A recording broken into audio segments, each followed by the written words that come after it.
The darkness is thick, a heavy blanket pressing down on me, suffocating, but I can't move, can't even twitch a finger. My body is frozen, trapped in an invisible vice, pinned to the bed by some unseen force. My mind races, the panic rising like a flood, but my body remains still, unresponsive, like a corpse. The room around me is a blur, the shadows flickering and shifting, twisting into shapes that don't belong, figures that stretch out from the corners, stretching toward me. I try to scream, but my voice is silent, trapped in my throat, choked off by the terror that grips me.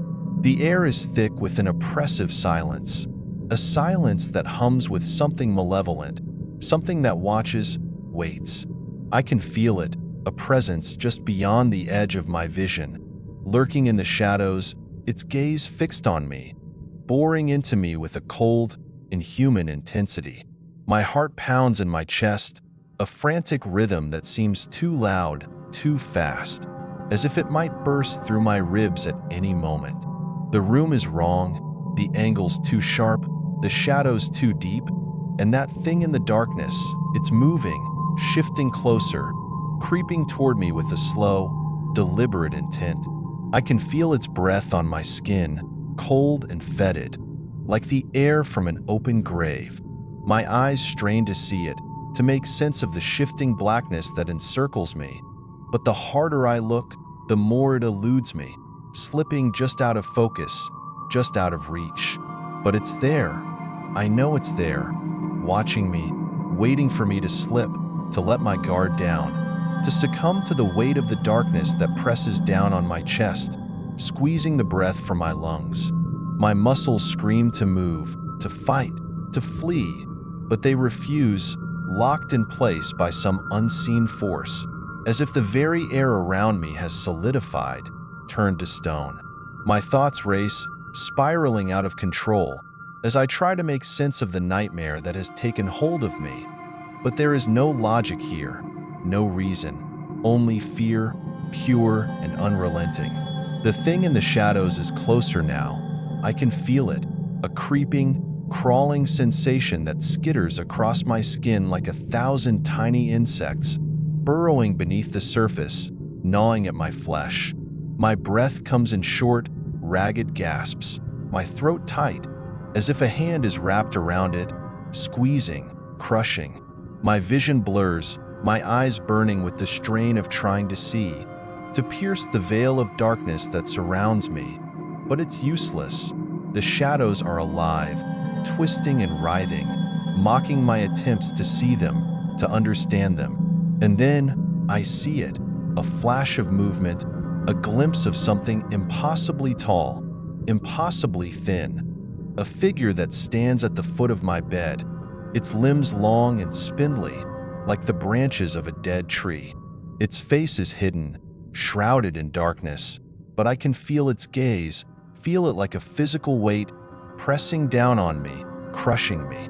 I try to scream again, but my voice is still trapped, still silent, as if the very air has turned to lead in my lungs. The figure moves closer, its limbs bending in unnatural ways, its body contorting as it slithers toward me, a grotesque parody of movement.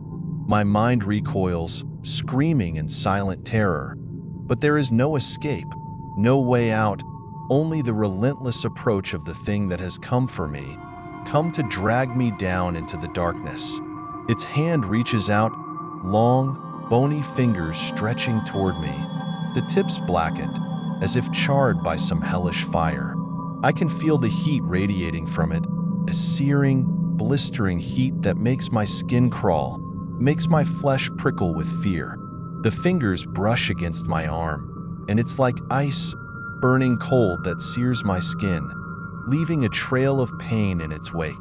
My vision tunnels, the room fading to black as the figure looms over me, its presence overwhelming, suffocating. I can feel its breath on my face now, hot and rancid, the stench of decay and death.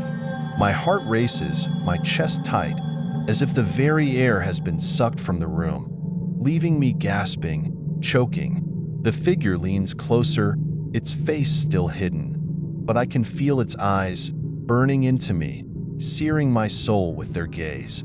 And then it speaks, a voice that is not a voice, a sound that is not a sound, a whisper that echoes in my mind, 1,000 voices all at once, speaking in a language I cannot understand, but that fills me with a terror so profound, so all-consuming, that I feel my sanity slipping, my mind unraveling. The figure's hand grips my arm, its touch cold and burning at the same time, a paradox of sensation that sends shockwaves of pain through my body. My vision blurs, the darkness closing in, as the figure's grip tightens, pulling me down into the abyss that yawns beneath me, a void of nothingness that stretches on forever, an endless pit of despair and terror. I try to fight, try to pull away, but it's no use. The figure is too strong, its grip unbreakable. My thoughts scatter, fragments of reason lost in the whirlwind of fear that consumes me. I can feel myself slipping, feel the darkness closing in, the cold fingers of the abyss wrapping around my mind, pulling me down into the endless void. The figure's face is close now, so close I can feel the heat of its breath, see the glint of something in the darkness where its eyes should be. My heart pounds, my breath comes in short, ragged gasps as the figure's grip tightens, pulling me closer, pulling me down. And then, in a moment of clarity, I realize that there is no escape, no waking from this nightmare, that this is my reality now, a never-ending cycle of terror and despair, trapped in the darkness, forever at the mercy of the thing that lurks in the shadows. The figure's face is inches from mine now, and I can see it, finally see it, a twisted, grotesque parody of a human face, its features distorted, warped, a mask of agony and torment. Its eyes burn with a cold, inhuman light, a light that pierces through me, searing my soul, branding me with its gaze. The figure's grip tightens, and I feel myself slipping, feel the last vestiges of my sanity slipping away, lost to the darkness, lost to the terror that has consumed me. And then, just as the darkness is about to swallow me whole, I wake, my body jerking, my breath coming in short, ragged gasps, my heart pounding in my chest. The room is silent, the shadows still, the figure gone, but the terror remains, a lingering echo of the nightmare that haunts me, a shadow that will never leave, a reminder that the darkness is always there, waiting, watching, ready to claim me again.